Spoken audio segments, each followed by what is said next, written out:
como para arrancar rápido y sin muchos preámbulos, surge un elemento, o sea, se recorta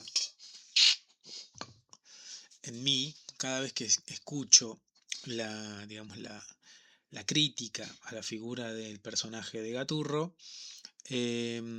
Empecé desde hace algunos años a como a mutar, digamos, de darme risa y de, bueno, obviamente sentir que estábamos charlando sobre lo mismo, es decir, cuando una persona se ríe de algo, en general es una forma también de compartir un mundo de sentidos, ¿no? Entonces es muy común encontrar en alguna producción fallida, cutre, burda, o de mala calidad, a veces un poco de una comunión y que todos nos riamos o no, o critiquemos algo mal hecho, ¿no? Digo, no sé, mi familia es un dibujo, me acuerdo, ¿no? Esa célebre ficción animada que teníamos acá en Argentina.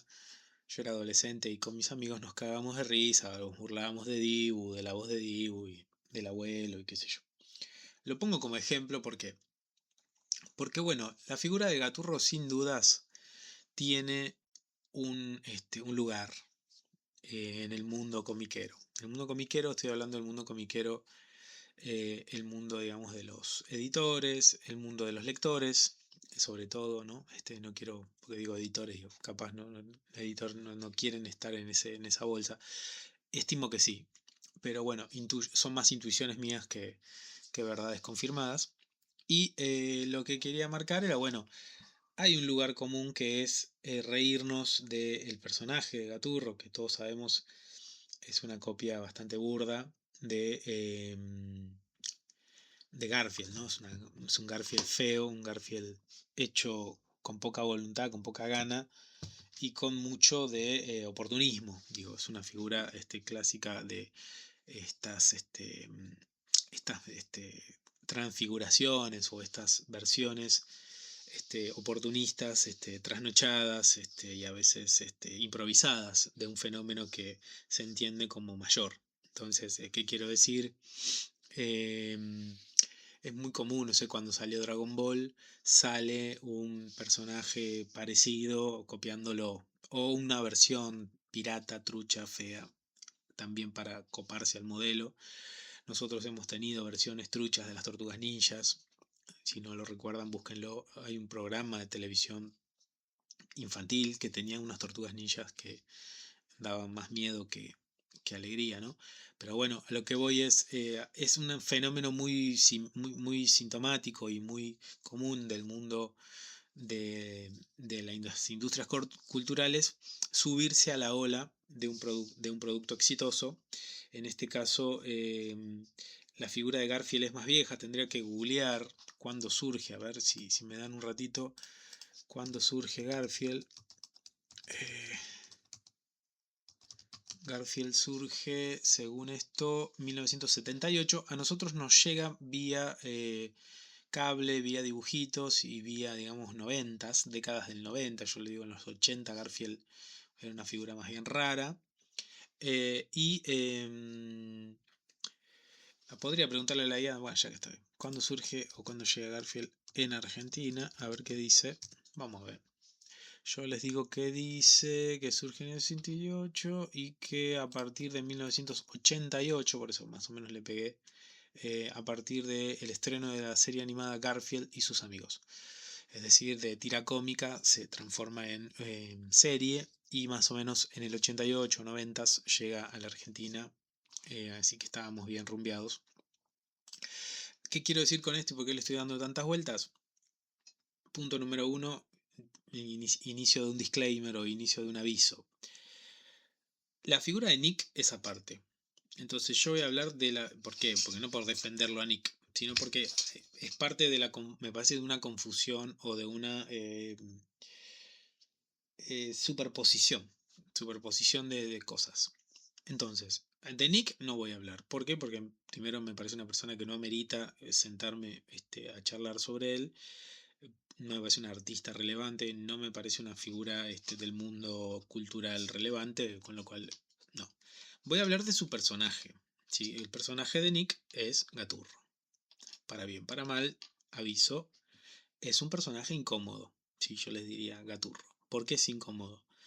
Primer punto, ya lo dijimos, es un personaje rápidamente rechazado, o sea, rápidamente genera un rechazo, genera un desinterés, o cuando, digamos, por la positiva que genera, digo, no, a mí nunca me generó nada interesante, pero por lo positivo quiere decir que le genera a la gente del mundo comiquero en general, explícitamente, eh, yo les diría que genera un rechazo y una crítica al personaje y también a su autor. Es como que una simbiosis de ambos. Es decir, el personaje y el autor parecieran fusionarse en las críticas y en algún punto el personaje hereda parte de las críticas a su autor.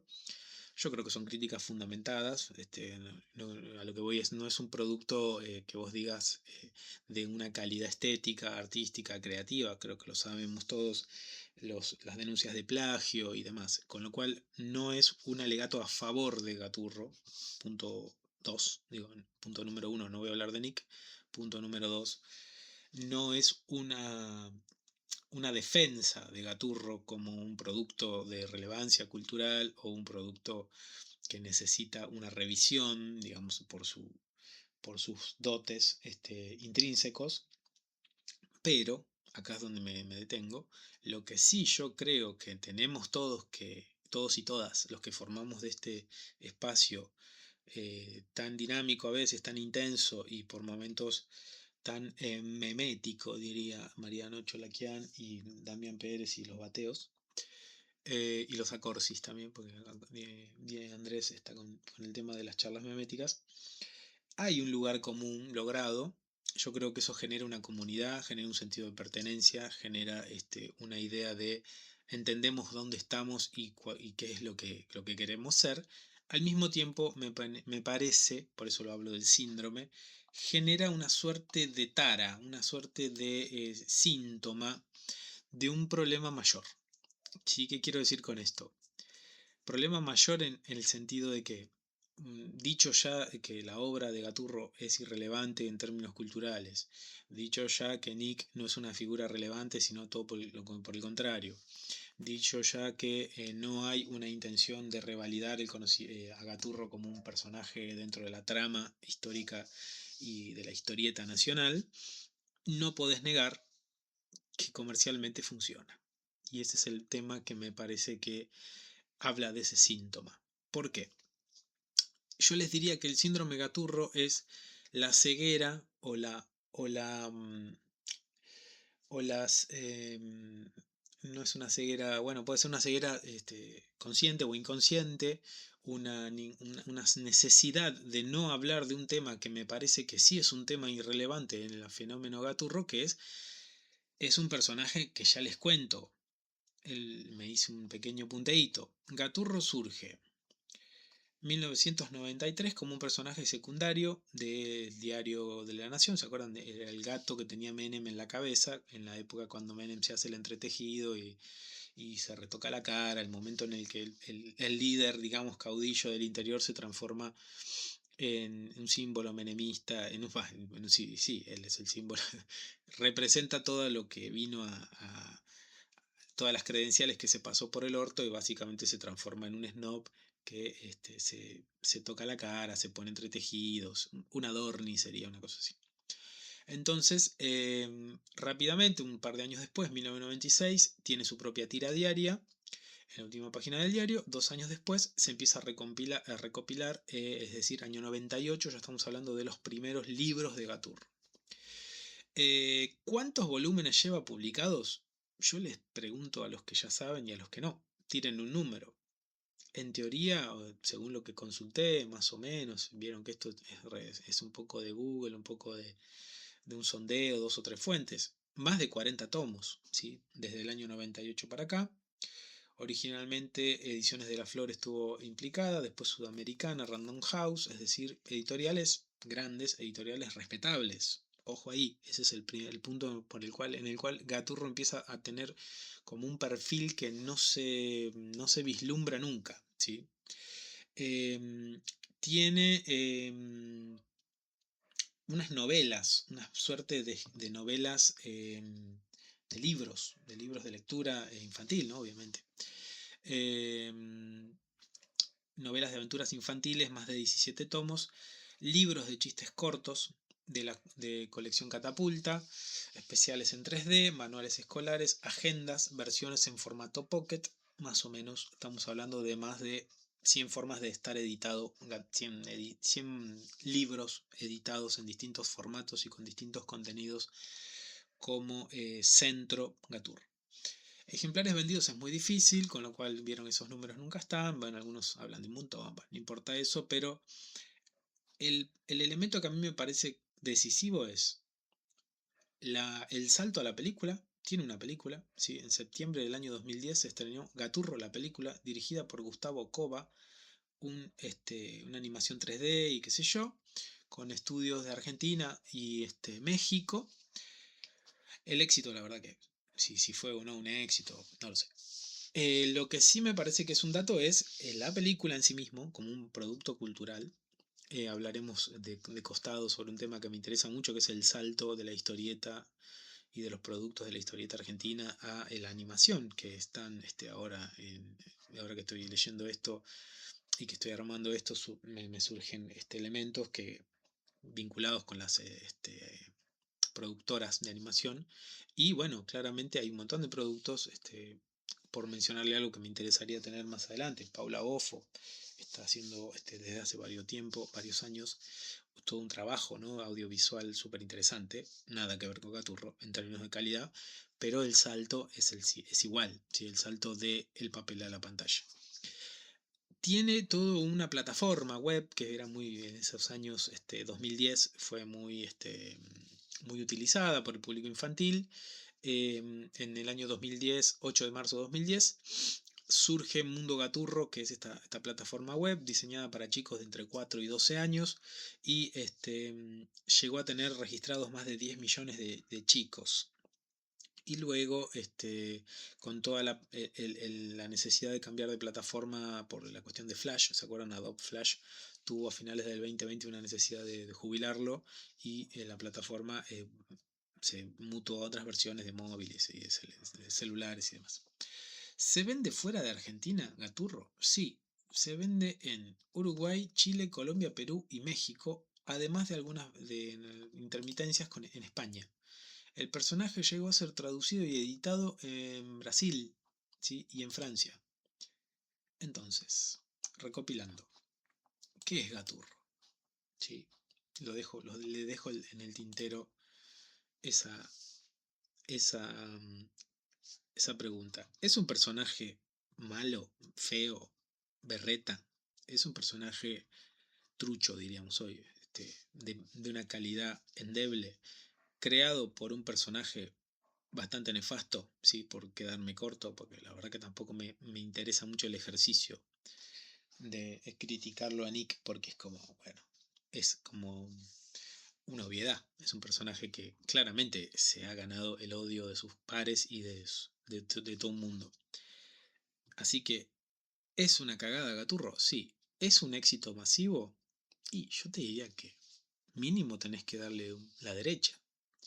Es un personaje que está hace 30 años en el mundo editorial, que tiene más de 40 tomos publicados, que tiene una película, que tuvo una página web en el momento en que las páginas web y estas interacciones de hacerte un usuario, bueno, hoy cambió todo por las redes sociales también, pero en ese momento este mundo Gaturro tenía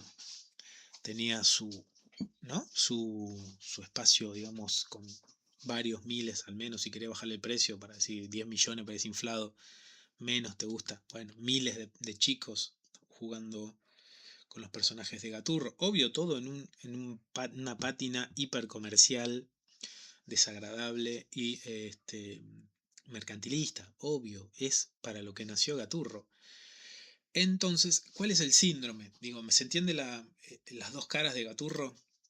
Un fenómeno masivo, más no popular, yo les diría. Gran ejemplo para hablar de eso que a veces se confunde, que algo si es masivo y es popular no significan que sean sinónimos, ¿sí? Entonces, la masividad de Gaturro está en que, bueno, si fueron a la última feria del libro, es un personaje que juega. ¿Qué querés que le diga? Yo no lo puedo sacar, no puedo hacer como que no existe un personaje que tiene esa trayectoria.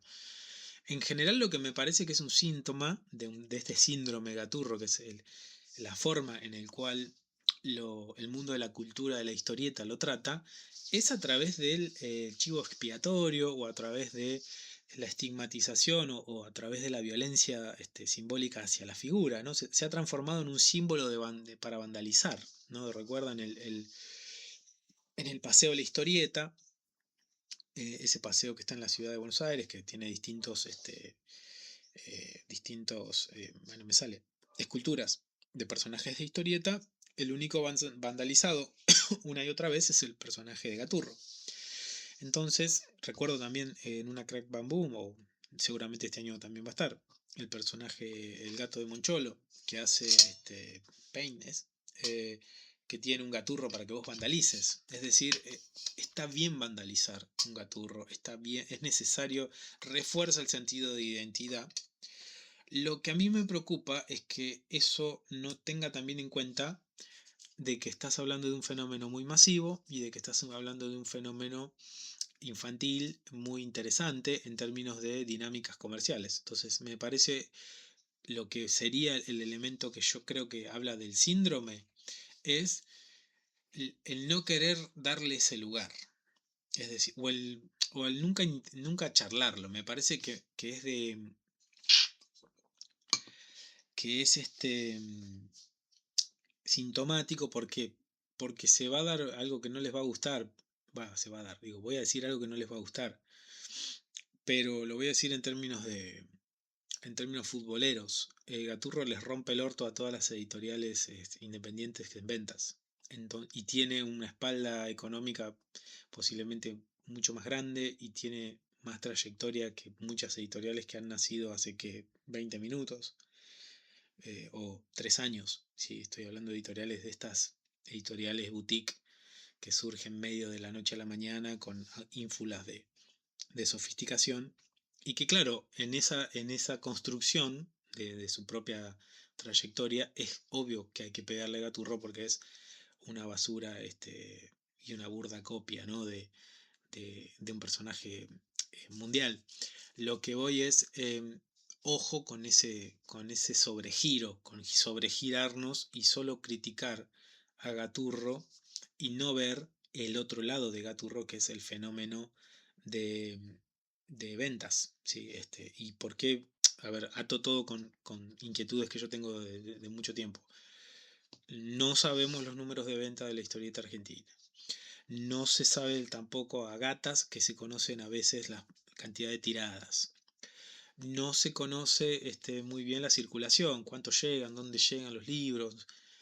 Lo que sí sabemos es que Personaje de Gaturro lo han editado las grandes editoriales, que tiene una circulación mainstream, podríamos decir. ¿Es Gaturro el mainstream que no queremos ver? Ese sería la otra pregunta, hilvanándola con la del Eternauta, que otra vez en las ventas del año pasado algunos se preguntaban y algunas se preguntaban, che, ¿cuál fue lo más vendido? No sé, ¿cómo no vas a saber que fue el Eternauta? Si claramente fue lo más vendido del año. ¿Es Gaturro un padre que no queremos tener en la mesa, un invitado de piedra, ¿no? Un personaje incómodo? A eso voy. Yo lo traigo más como eso. Para mí no es basura. Es incómodo que esa basura sea lo que más vende de la historieta o una de las cosas que más vende, una de las cosas que sobrevivió el ocaso de la industria de los años fines 90 y 2000, con lo cual todo ese relato del naufragio, de la caída, que es real, que ocurrió, tampoco lo tiene como ese sobreviviente, porque si Gaturro nace en el 93 y llega hasta nuestros días, es uno de los pocos ejemplos de que sí existió un elemento, un factor. Para sorpresa de nadie, me parece, es un factor también ambientado en el mundo infantil, que es el otro gran tabú de la historieta argentina actual. Cuando me refiero a la historieta argentina actual, me refiero a los que están jugando fuerte, digamos, las editoriales que tienen una presencia fuerte y los lectores y los libreros solemos todos ir a veces a la gran obra de novela gráfica, pero me parece que el corazón dinámico y el corazón comercial de las historietas está en el mundo infantil. Hoy también, digo, me parece que esta idea de las redes sociales mataron todo, la lectura, yo con la poca gente que he hablado te dice que se vende historieta infantil o libros infantiles entre los cuales la historieta sobrevive también como una opción. Ese sería como, me parece. La gran pregunta entonces es, la idea sería más una reformulación. Por si no se entendió, digo, el síndrome es que vos como consumidor de productos culturales vinculados a la historieta, no puedas o no sepas o no quieras, yo creo que hay algo consciente, puede ser mucho de inconsciente, por eso me parece que lo memético tiene un sentido también, ¿eh? Y en eso memético, de repetirnos que Gaturro es una mierda, nos olvidamos que Gaturro es lo más vendido y los chicos siguen leyendo Gaturro. Entonces, gran problema ese síndrome, porque es una suerte de parálisis, ¿sí? Una suerte de diagnóstico fallido sobre el mercado editorial, sobre las ventas en ese mundo, sobre la materialidad finalmente de la circulación de la cultura de la historieta en los más jóvenes, y produce algo así como una especie de repudio, ¿sí? De burla y una hostilidad colectiva que nos da un sentido de pertenencia y que yo llamaría una expresión más del nicho, ¿sí? Que quizás no quedó claro cuando charlé sobre el debate Cholakian y Agrimbau, pero van en ese sentido, ¿no? Esta idea de, bueno, lo charlaré más adelante, si no, no tengo ganas de hablar de lo que yo creo que es el nicho y demás, pero es una categoría nativa, identitaria, fuerte, que rápidamente aparece en la del nicho, pero al mismo tiempo ese nicho diverge o marca unas fronteras muy fuertes entre el adentro y el afuera, y obviamente Gaturro está afuera, como si fuera la basura más grande del mundo. Yo le diría, es en todo caso un personaje bastante pedorro, digamos. No sé si le pondría el mote de lo peor, como para vandalizarlo. ¿Se entiende lo que digo? Ahí es donde siento que está operando este síndrome. Eh, y funcionan entonces en varias capas, en generar un sentido de pertenencia muy fuerte.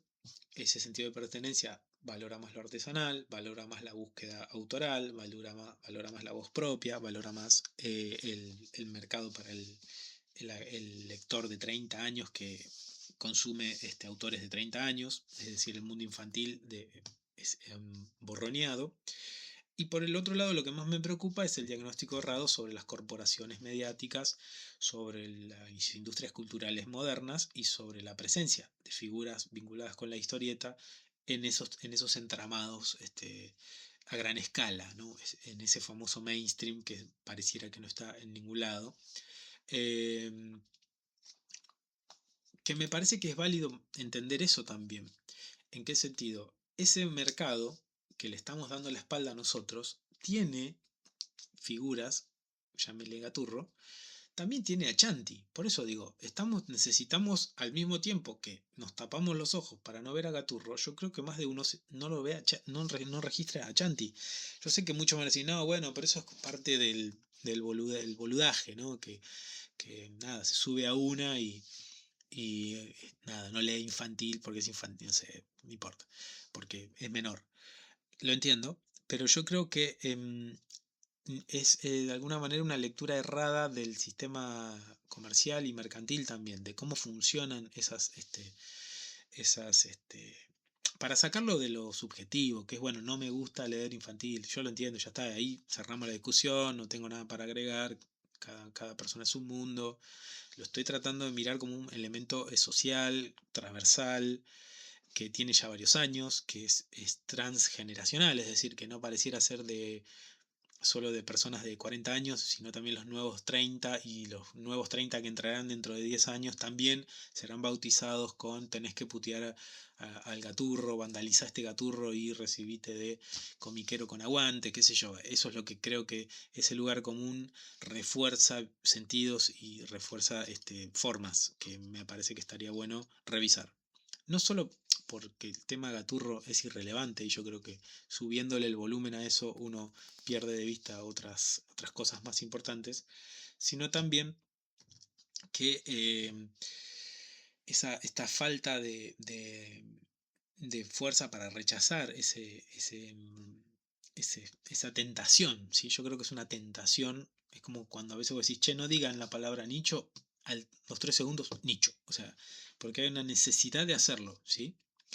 Entonces me parece que esa necesidad de hacerlo, em, yo creo que abre como una divergencia con el mundo masivo, em, y con la calidad, ¿sí? Entonces me parece que la calidad y la masividad se tienen que amigar, ¿sí? Me parece que esa suerte de dicotomía masivo, pedorro, popular o de calidad no masivo, está mal y me parece que es la primera tara de este síndrome que hay que, mm, que hay que reforzar. ¿Cómo se cura este síndrome que yo acabo de diagnosticar? Utilicen esta regla que yo les digo, es dejen de pensar en términos de gaturro, dejen de pensar en Nick, o sea, Nick es como It, se hace más grande cuanto más hablas de él y cuanto más, en el caso de It, ¿se acuerdan del payaso? Cuanto más miedo le tenés. Cuanto más decís de Nick, más publicidad le haces a él, a su personaje y a toda su infraestructura mediática, ¿sí? Entonces, porque se transforma en una figura que vos la levantás todo el tiempo. Así que yo los invito a como una especie de grupo de autoayuda a que registren cuánto tiempo van a llevar sin mencionar a Gaturro y a Nick para desnostarlo y para compararlo y decir qué cagada que es Nick y qué cagada que es Gaturro. Es como el alcohólico, ¿vieron? Cuando tiene que dejar de tomar y dice, bueno, hoy 300 días sobrio de no tomar alcohol. Bueno, los espero y me dicen cuánto tiempo llevan sin que en su mente aparezca Nick, Gaturro y el mundo como necesariamente denunciable. No es la denuncia que nadie, es una denuncia que no sorprende a nadie. Entonces, si no sorprende a nadie, ¿por qué se hace? Para reforzar un sentido de pertenencia. Sí, yo creo que es eso. Así que bueno, esos son como dos o tres ideas que se me ocurrieron en torno a Nick y a su figura, y espero que se haya entendido. No me interesa para nada, repito, defenderlo a él y a la obra, sino entenderlo como un elemento cultural complejo que está hablando con un sector de la sociedad que consume, que difunde, que divulga y que está preocupada por la historieta y que creo que puede ir por caminos más luminosos, ¿sí?